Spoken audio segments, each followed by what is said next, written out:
Bonjour à toutes et à tous, bienvenue dans cette nouvelle vidéo. Aujourd'hui, on va parler d'une série importante dont il faudra parler en 2022 puisque c'est House of the Dragon, le premier spin-off de Game of Thrones en préparation chez HBO.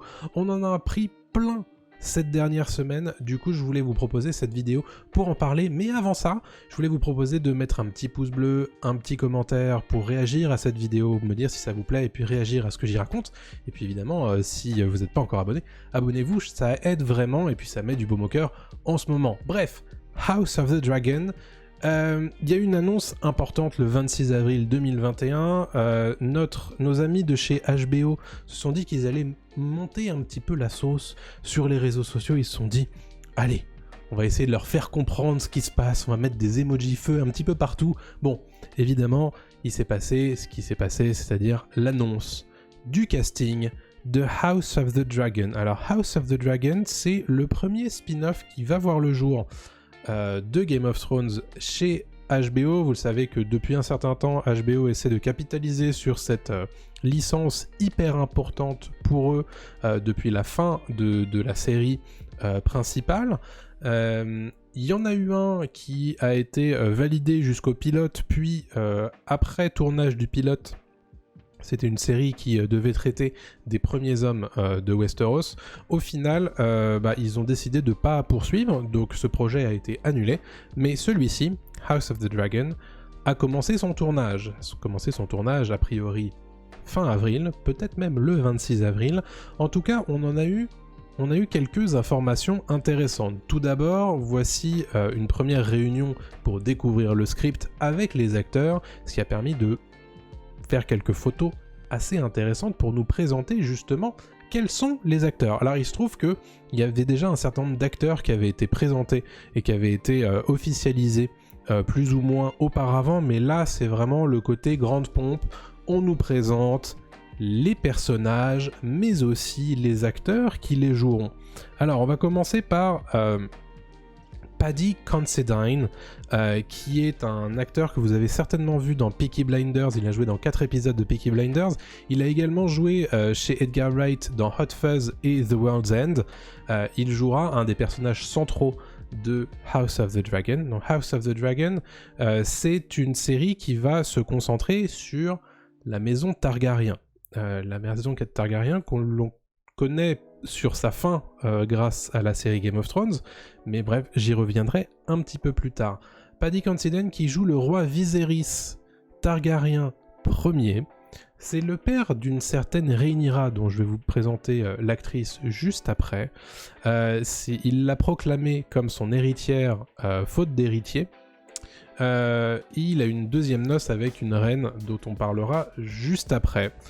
Et bon, il se trouve que il va créer une guerre de succession, sans le vouloir, et ça va être le sujet de House of the Dragon.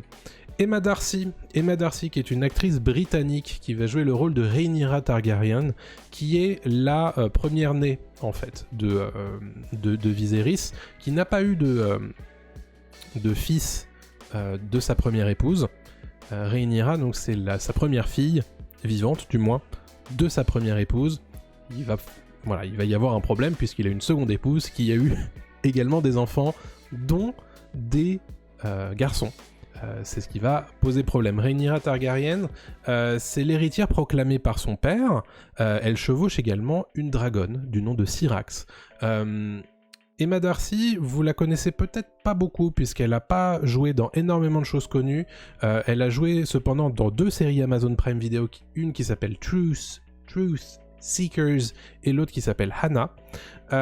Bref, par contre, un autre acteur que je vais vous présenter, celui-là vous le connaissez bien, puisqu'il s'agit de Matt Smith. Matt Smith, évidemment, Doctor Who, et puis plus récemment The Crown, dont il joue le prince consort notamment. Dans la série Netflix. Alors lui, il va jouer un personnage important puisqu'il s'agit du prince Daemon Targaryen. Lui, c'est le frère de Viserys, donc le frère du roi. Lui aussi, il chevauche un dragon qui s'appelle Caraxès. C'est un chevalier, c'est un guerrier émérite à l'épée. Voilà, un guerrier important, et il se trouve être l'oncle de Rhaenyra Targaryen.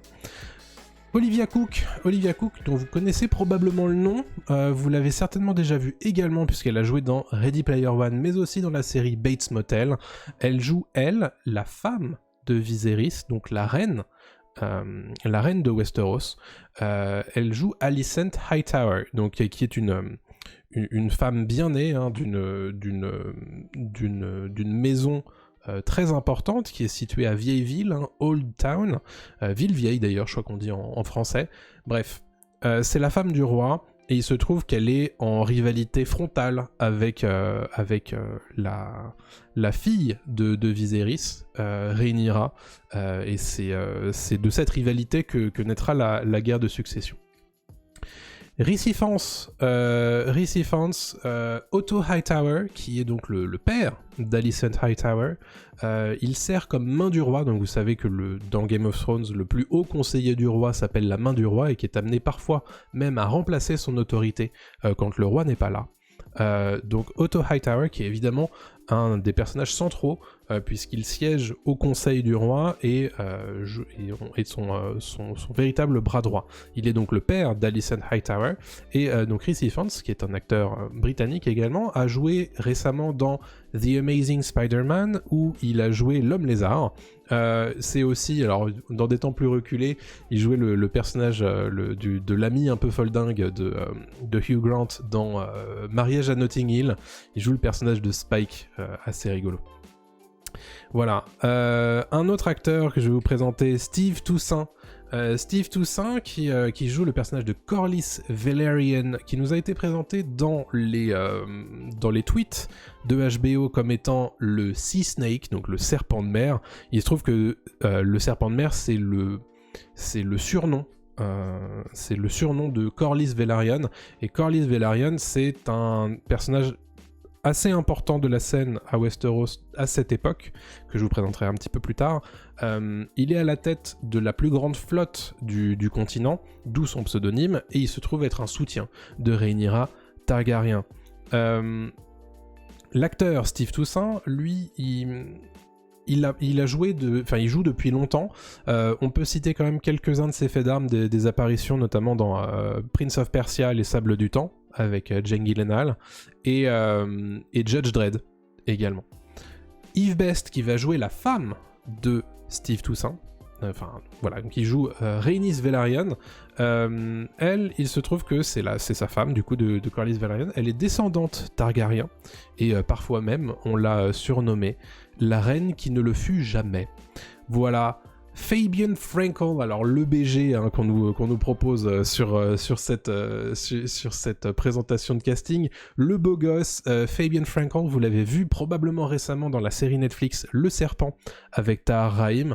Il a également joué dans la comédie romantique Last Christmas face à Emilia Clarke, qui joue dans Game of Thrones. Bref, les connexions se font. Alors lui, il joue le Sir Criston Cole, donc c'est un chevalier, comme son titre l'indique. Il joue un rôle important dans le début de la danse des dragons, que je vous présenterai un petit peu plus tard. Dernier personnage que l'on connaît et dernière actrice que l'on nous a présentée récemment, Sonoya Mizuno, qui a joué dans Ex Machina d'Alex Garland, un film que j'aime beaucoup, un film de science-fiction. Elle a joué également dans La La Land, puis dans Crazy Rich Asians. Elle jouera le rôle de Miss Arya. Alors Miss Arya, parfois également surnommée Lady Misery, c'est une danseuse qui est venue de Lys, qui s'est un petit peu reconvertie à son arrivée à Port-Réal ou King's Landing pour les anglophones. Elle connaît bien Daemon Targaryen. Bref. Tout ça, c'est les personnages que l'on nous a présentés. Donc, évidemment, j'ai fait mes recherches par rapport au nom et par rapport à la situation et à la situation historique de cette série. Donc, je vais vous la présenter rapidement. Donc, il se trouve que c'est une série, House of the Dragon, qui va être un préquel à Game of Thrones. À quelle période ça se situe ? C'est assez simple, ça se passe dans la période qu'on appelle la danse des dragons. Alors à ne pas confondre avec le bouquin de la série Le Trône de Fer.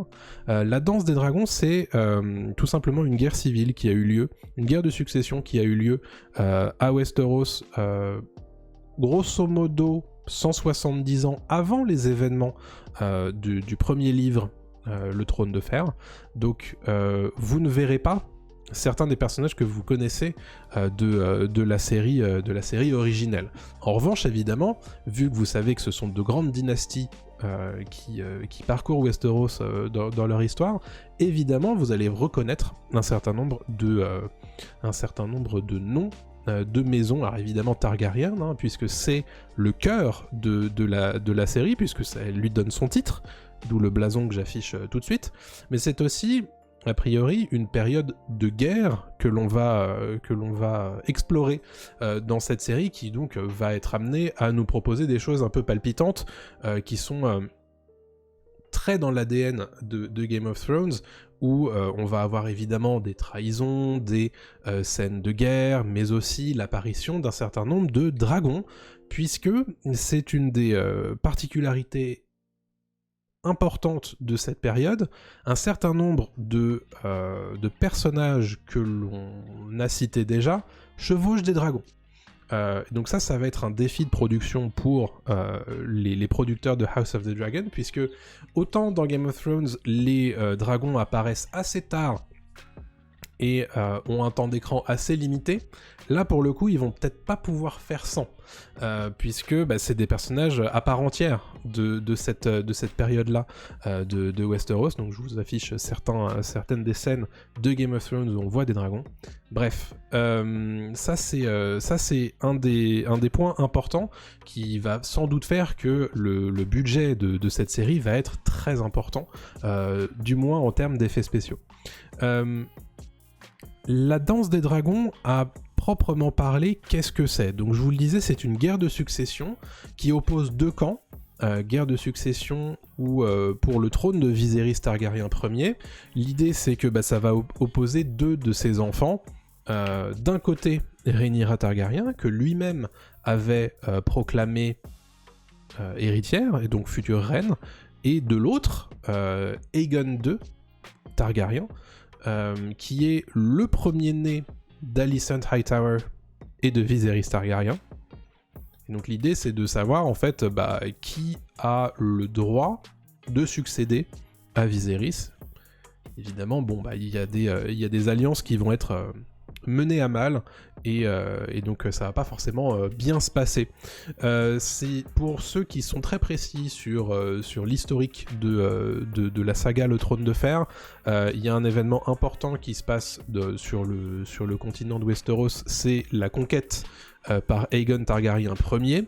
Donc c'est grosso modo l'équivalent de la naissance du Christ pour le calendrier occidental. Donc l'an 0 en fait à Westeros, c'est la conquête de Westeros par Aegon Ier. Et après ça en fait on dit l'an 1 après conquête, etc. Donc il se trouve que la danse des dragons, donc la guerre civile entre Targaryens, commence en 129 après la conquête. Pour vous donner un ordre d'idée, le tout début de Game of Thrones, la série, se passe à peu près en 298 après conquête. Voilà.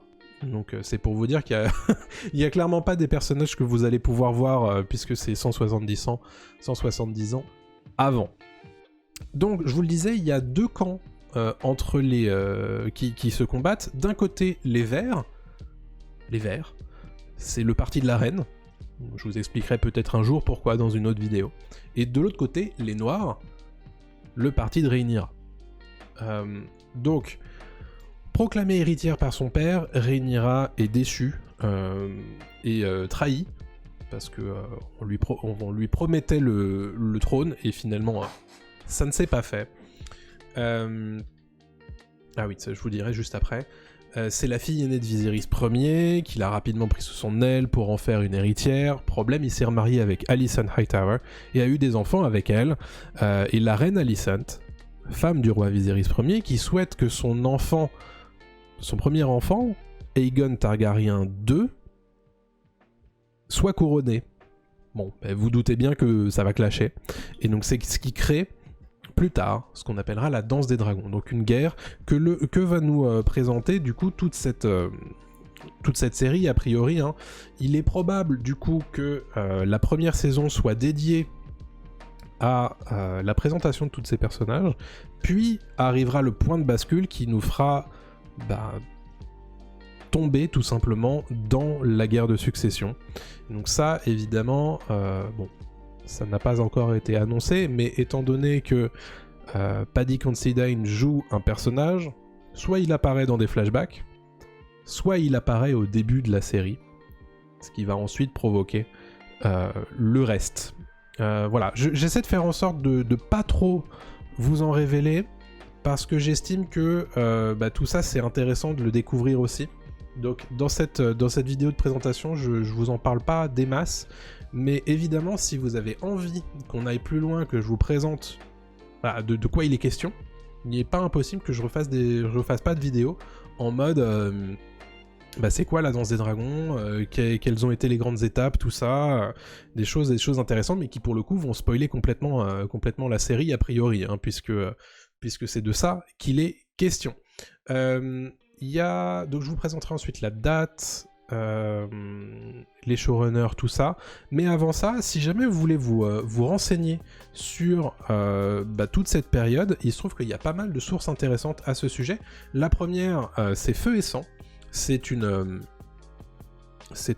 livre d'à peu près 1000 pages, écrit par George R.R. Martin dans la peau d'un maître de Westeros, qui revient un petit peu sur les grandes étapes de la dynastie des Targaryens, et il y a plusieurs centaines de pages qui sont dédiées justement à la danse des dragons, qui est une période extrêmement importante de cette dynastie évidemment, qui donnera ensuite la situation que l'on connaît plus tard dans Game of Thrones, tout simplement. Ça, c'est la première référence, donc il y a à peu près 80 000 mots qui sont dédiés à ça. Deuxième source intéressante, là pour le coup c'est une nouvelle, donc ça prend beaucoup moins de place, c'est une histoire abrégée de la danse des dragons, ça va être plutôt 30 000 mots, et c'est dans le recueil de nouvelles Dangerous Women, où il y a une des nouvelles qui se trouve être écrite par George R.R. Martin, et qui s'appelle La princesse et la reine, me semble-t-il, et donc là très clairement c'est également une histoire abrégée de la danse des dragons. Dernière chose, et là pour le coup c'est plus global, puisque c'est vraiment une espèce d'encyclopédie sur ce qu'est le monde de Westeros et le monde de Game of Thrones. Les origines de la saga, ça aussi c'est pour aller plus loin. Il y a quelques références notamment à ce qui se dit dans la danse des dragons, mais très clairement les deux premières sources sont les plus intéressantes et les plus fouillées sur la question. Il y a quelques informations que l'on peut également donner sur House of the Dragon. Il y a déjà le fait que le tournage a commencé, donc ça c'est une bonne nouvelle. On va attendre de savoir quand est-ce qu'il se termine, puisque ça va nous donner grosso modo la date de sortie, plus ou moins. Et on a une date déjà qui a été donnée, une date méga floue, hein, puisqu'on sait que désormais House of the Dragon est prévu pour l'année 2022. Voilà, donc il ne faudra pas être trop pressé. On sait également sur quel canal de diffusion ça va être diffusé. Ça sera sur HBO Max. Alors ce qui est intéressant, c'est qu'HBO Max n'est pas disponible en France. Donc ça pose évidemment un certain nombre de questions sur où est-ce qu'on va pouvoir voir ça en France. Vous savez qu'à l'heure actuelle, HBO a un contrat d'exclusivité avec OCS. Le problème, c'est que ce contrat d'exclusivité, il s'interrompt en 2022. Donc qu'est-ce que ça veut dire ? Qu'HBO Max arrivera en France en 2022, ou alors qu'ils vont poursuivre leur contrat. L'histoire ne le dit pas. Bref, ça, encore une fois, il faudra attendre pour en savoir plus. Déjà, la date est méga floue, il est peu probable que ça arrive début 2022, hein, puisque le tournage n'ayant commencé que fin avril, ça paraît, on peut en douter. Deux autres information importante, les showrunners. Alors les showrunners, il y en a un qui est rompu à Game of Thrones, c'est Miguel Sapochnik, qui a été réalisateur sur Game of Thrones, notamment sur 2 épisodes hyper importants de la fin de série, de 2 épisodes très très chargés en action. Voilà, sans vouloir spoiler, parce que je sais qu'il y a certaines personnes qui ne font que lire les livres et qui n'ont pas qu'attendre de lire la fin avant de pouvoir regarder la série. Bref, et Ryan Condal, qui est un scénariste qui a scénarisé notamment la série Colony. Donc ça, c'est pour les 2 showrunners. On n'a pas encore d'informations sur qui tourne, enfin sur qui réalise, donc ça viendra probablement plus tard. Et enfin, le compositeur attitré de Game of Thrones, qui s'appelle Ramin Djawadi, qui a signé une BO très intéressante sur la série originelle, revient pour House of the Dragon, donc ça c'est évidemment une excellente nouvelle. Voilà, j'en ai terminé sur les informations globales sur House of the Dragon. Moi personnellement, c'est un projet qui m'intéresse énormément, je me suis renseigné sur la question, et honnêtement, il y a moyen qu'il y ait des choses folles qui en sortent. J'espère en tout cas que vous êtes tout aussi excités que moi, puisque il y a moyen qu'on en reparle prochainement, puisqu'il y a un certain nombre de personnages importants de la Danse des Dragons qui n'ont pas encore été annoncés en termes de casting, donc ça évidemment j'ai très hâte d'en apprendre un petit peu plus, mais voilà, est-ce que vous attendez cette série ? Voilà, n'hésitez pas à partager votre avis avec moi, ça m'intéresse beaucoup. Et puis, est-ce que ça vous intéresse que je vous fasse des vidéos de présentation de ce qu'a été la Danse des Dragons dans l'univers de Westeros ? Ça m'intéresse, donc il n'est pas impossible que je le fasse. Bref, tout ça pour vous dire que moi, ce projet, ça m'intéresse beaucoup, ça m'excite. J'espère que vous aussi. Si c'est le cas, évidemment, laissez un petit commentaire pour me le faire savoir. Mettez un petit pouce bleu et puis abonnez-vous à la chaîne pour ne pas rater les prochaines vidéos. Je vous embrasse et je vous dis à très bientôt tout le monde. Salut à tous.